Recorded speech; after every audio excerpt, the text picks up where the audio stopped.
Ինչ պատասխան պետք է տա հանրային ինտելեկտուալ դաշտը այս ամենին։ Դավաճանությունը ոչ թե Նիկոլենց արածն է, որովհետև իմ համոզմունքն է փաշինյանականությունը թշնամական գաղափարախոսություն է։ Ուրեմն ոչ թե Նիկոլի արածն է դավաճանություն, այլ լռությունն է դավաճանություն։ Երբ իշխանությունը բռնության լեզվով է խոսում,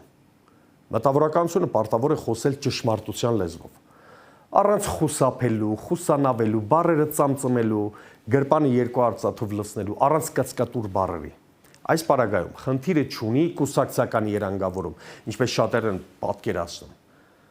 Այստեղ այս հարցում, հայրենիքի հարցում քաղաքական կողմ չկա։ Այստեղ կա ընդամենը մեկ հայրենիք պահելու եւ պետություն չկորցնելու խնդիր։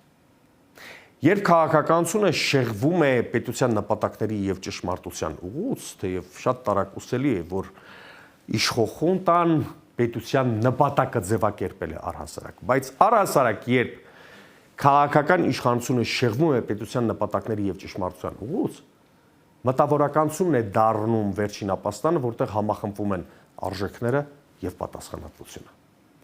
Նիկոլ Փաշինյանի իշխանությունը ձգտում է ճնշել ոչ միայն ընդդիմախոսին, այլև միտքը։ Նա մտքի տերոր է իրականացնում։ Մտավորական դաշտը պետք է դառնա հավաքական ճշմարտության պլատֆորմ, ոչ թե դառը ճառեր հնչեցնելու, այլ փաստարկված դիրքորոշումներ ձևակերպելու հարթակ, որտեղ պատմաբանը, իրավաբանը, բժիշկը, մշակութաբանը, փիլիսոփան միասնաբար պատասխան են տալիս իշխանության բարոյալքմանը։